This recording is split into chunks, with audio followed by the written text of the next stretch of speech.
Podcast Weekly. Top 5 video game podcast. Yeah. We just went and sat through the Square Enix demos, one of which being Hitman Absolution. Brad, what did you think? It looks good. Yeah. It looks good! Oh my god! It looks good! Well, I mean, it looked good with the Chinatown stuff. I mean, if I don't know if this is representative of what most of the levels of the game are like, or if they just got such a negative response from last year's E3 demo that they started showing the good stuff. But this was definitely cool. I mean, there's a couple things that still bother me. Maybe we'll go in more. Yeah, I think say the demo Okay. show. I mean, well, what we can tell from this demo though is that the environments are very open. There's a lot of choice, a lot of freedom to kind of do what you will. And then the good thing I thought was that there's plenty to do. Like if you want to take it slow and you want to use like weapons, the environment is cool. But the person who like loved playing something like Splinter Cell Conviction can approach it that Okay, that well, way. so that's one of my complaints. That I feel like it's too easy to kill people. Okay. And I feel like it might be too easy, therefore, to like get out of situations. Just when you just mess with up. violence. I think a lot of the challenges that come out of trying to eliminate targets when there's too many witnesses in the area, because you only have a certain amount of the they call it point shooting that you can use in any given area. You have to build up a meter before you can use it at all, anyways. So there'll be a lot of situations, but you just don't have a meter, so you really have to think about it differently. You can't just go in there and just blow people away.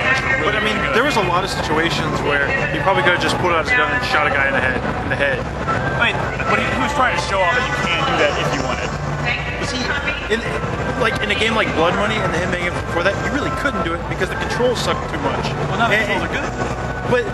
But that sort of artificial, I mean, artificial or not, whether it's intended, it's kind of like Resident Evil, like where the combat isn't great, like the early ones, so therefore you ran away a bunch. Yeah. And you know, then Resident Evil 4 comes all along, it empowers the player, and all of a sudden you're not running away as much, you just become like a one-man army. Yeah. If that happens in Hitman, then you might be a little discouraged to explore some more.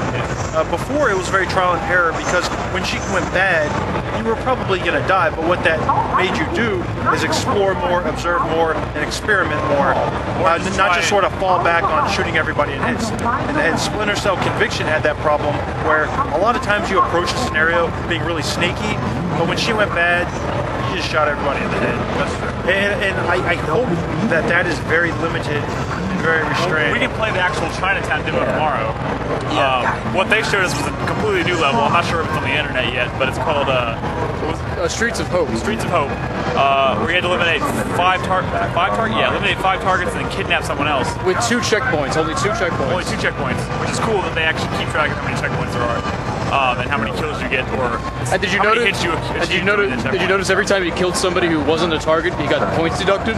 Yes. So that's gonna go. There's a point system completely measuring things you do well, things you don't do well, and if you take more risk and if you shoot more people, you automatically lose a lot of points. So they're definitely encouraging that type of gameplay where you go into a situation and you only limit your target, you don't get seen, you're going to get super high scores. I hope the game is hard though, because old Hitman games were hard, because even if it was, you got a guy, by itself, a melee takedown was difficult to do. Those one-button takedowns, the fact that it's easy to shoot guys in the head, that worries me a little bit. I want a challenge, but I don't want it to be so bad that I just quit in frustration after having to try a level 50 times. I would imagine there's level difficulties you can switch. Yeah, that's also true. Well, let me tell you describe how maybe that would work though. Well, one thing I noticed they want was to detect you as fast, or you have more health. one thing I noticed, like a clear popped up. Were those checkpoints, or is there a save system? There are checkpoints. Oh, you mean like it's a save at that checkpoint? Yeah, that seems weird. I think that means you cleared all your objectives. I think it's measuring how many objectives you complete within one checkpoint. They meant the area was clear.